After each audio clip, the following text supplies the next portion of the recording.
But then you've got the Stanford Research Institute working with people that were putting out Timmy Leary's nonsense and the rest of it, and the CIA. And these two institutes have worked hand in glove with each other. They have a way in the movies of turning beautiful Gentile women into rape victims. Yes, they do. And in fact, you don't ever, like as in the case with Jennifer Connelly, you don't ever get an Oscar until you do that. And they also do that with the males as well. They make them play some ridiculous pervert. William Hurt was an example of that. They make them play some pervert, so in your mind, you're ambivalent over these people, and it's like the whole thing has to be viewed. There's a template you can use to see the whole thing all at once, and it's destabilization. Yes. Everything they do is to destabilize the existing order, make it vibrate. They don't really care what happens to it as long as, while they're shaking the tree, they get the coins that fall out. Well, John, it seems to me that the reason why is if they stopped shaking the world for some moments respite, we would all start coming together in a single mindset as to what's going on around us, and they don't want us to be able to do that, so they have to just keep throwing and heaping on shock after shock after shock, and it's actually we were so shell-shocked now that they can't stop. They have to do it in almost a continuous stream. Back in the 60s, a shock would last 6 months. They would throw a shock out in the world, and it would be bantered around for months after months. Now they shock us every 2 or 3 days. I think the cause of it, I think you're just still into symptoms and distractions here. I think the cause of it is self-hatred caused by fear of death. And because they haven't adopted the magic bullet of Jesus or some other system that gives them that feeling of security without which we are apparently not able to function properly. If they don't have that, then they wind up feeling left out, which is their whole history, voluntarily left out because they don't have that.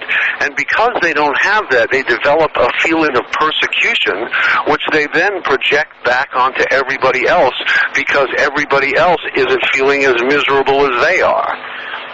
Well, you see, though, John, if you could prove to me that there is no God, then I would have no need for faith.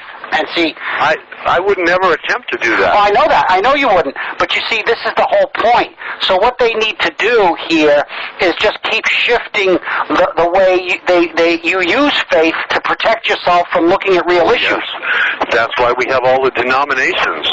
We read in Archibald Ramsey that John Calvin, the great Protestant reformer, was really Cohen. That's right. Switzerland. That's right. That's right. And take all of the Protestant denominations from there. A person we both talked about a lot in past years had a great idea one time. She wanted to write a comparative story about Henry VIII, who was the real founder of the Protestant religion, and Muhammad. Yeah. She was a Muhammad fan, and of course Muhammad's biography is pretty solid, pretty amazing. I mean, he came out with some good lines, and of all the monotheisms, Islam is by far the most humane. It is not only the most humane, but it is in its essence an inclusive and non-judgmental in many ways. And it's just so Jewish that we should have in the American papers this demonization of Islam and the Muslims when at bottom they are the sweetest people in the world. That's right. Hey, John, you remember when we were kids? When you're a couple of years older than me, but we were kids.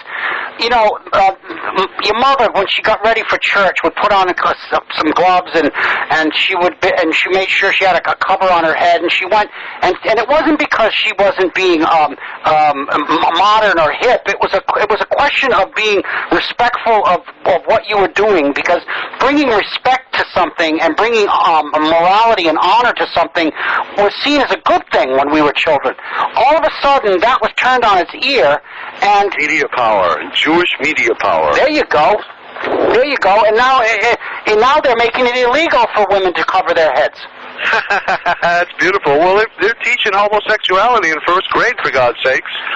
Well, you know, I've always had only a one-way exit there, and here's one of the things that I've brought up is that just the health risks alone are good enough reason for people to come out against that. And of course, the evidence is it's definitive that male homosexuality and coming in contact with other males, this is a disease process. Now, in fact, John, you could not leave your septic tank exposed in your backyard because it would be a health risk. So why should they let other people mess around with that kind of stuff?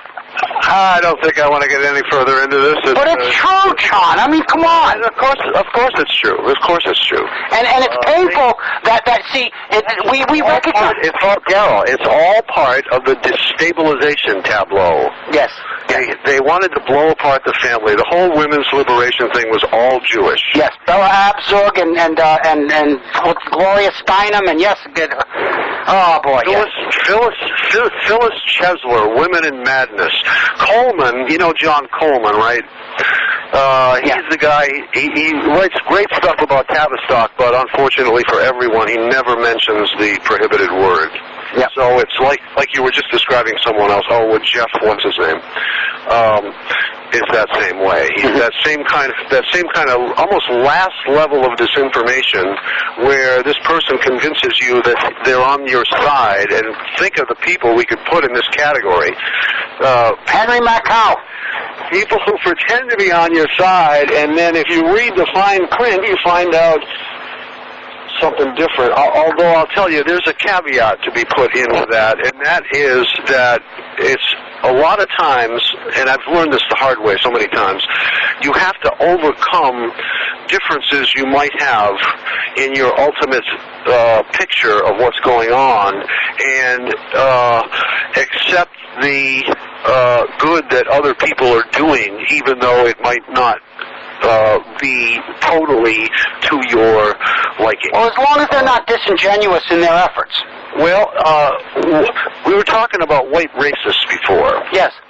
And I have not been able to completely embrace some of the work that many of them have done because they tend to lump the blacks and Jews together, and I think this is a big mistake. Yeah. I think that blacks are our fellow victims. Oh, absolutely.